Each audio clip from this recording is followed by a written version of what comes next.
You probably know by now SUNY Cortland on its first day of a 2-week pause to try and slow a spike of COVID cases at the school. We're joined now by College President Eric Bitterbaum. Eric, thanks for joining us. I'm sure it's been a very busy last few days.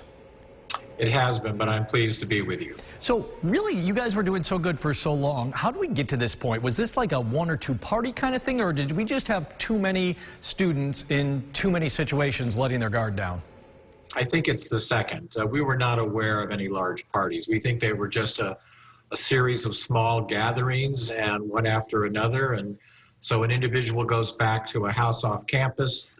She has 25 friends in the house and gives it to one person, and it spreads, as you can imagine. And so we had to quarantine the whole house.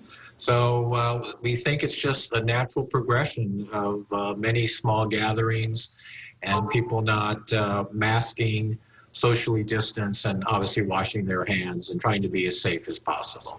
You're not the first school, obviously, to have to do this, but you're starting this 2-week pause from in-person learning. You pretty much had everything else already shut down. So what is the next 2 weeks going to look like? I mean, you're not closed. Nobody's going home necessarily. So what do the next 2 weeks look like? You know, that is correct. So we had prepared over the summer, as most institutions in the United States, if they had to go remote, that we would be prepared. We do have a center of teaching on our campus, and we did a series of workshops. And we offered our faculty the autonomy that they want to teach in person or remotely. And part of that was because we have a lot of senior faculty that did have underlying health conditions, or they had family members, et cetera. So I would say that about 40% of our classes were in person, but 60% were not. And then because of all the training, if we did have to go remote, we would be prepared.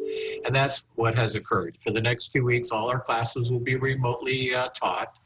And of course, we've asked students to study in place. And of course, if they have to go home because of a medical emergency, a parent or a grandparent, or they have appointments, you know, a dental appointment, what we're asking them to do is to be tested before they leave so they don't bring a virus to their community. And then when they return, if they stay for several days or longer, to get a test to come back. If they're just going for a few hours and coming back, our physician has determined that would be okay. Is there a general campus-wide testing protocol right now? Does everybody get tested, or what's that look like? Yes, we started a few weeks ago. We started 1,000 individuals a week. Actually, I was tested this week myself in the 3rd week. And we are actually testing close to 4,800 next week. So we will have covered the campus, but we're going to test 1,000 per week right until the end of the semester. And that's when we discover, are there clusters or whatever the case may be. We're using wastewater as well. That has given us some insights. So interestingly, on campus, the numbers have been negligible. So we think that where these numbers are coming from are obviously off campus. And I assume your test came back negative? I don't know yet. It was just done on, it usually takes 24 to 36 hours. Okay. I would assume it was. I've been cautious, and I have felt great. And at my age, when I hear about COVID, I would not feel great. Yeah, exactly. One last quick one for you. Have you started to look ahead towards next semester? Will that start on time, a little bit later, or are we going through spring break, kind of canceling it, so to speak, like a lot of schools? Or are we yes, we are having those. Yes, I'm sorry, Jeff. We are having those conversations. It appears that we will not have a spring break. We don't want to send students away and then bring them back. And so we may start a little later, or if we start on time, we might end a little earlier. So the academic affairs folks at our campus are reworking the schedule, but it isn't. The basic idea is to keep everyone healthy and safe.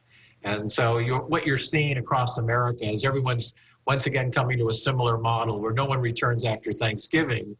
And so we observe each other. There's a big brain trust in America, and it's called our faculty and staff. And they will figure this all out for us.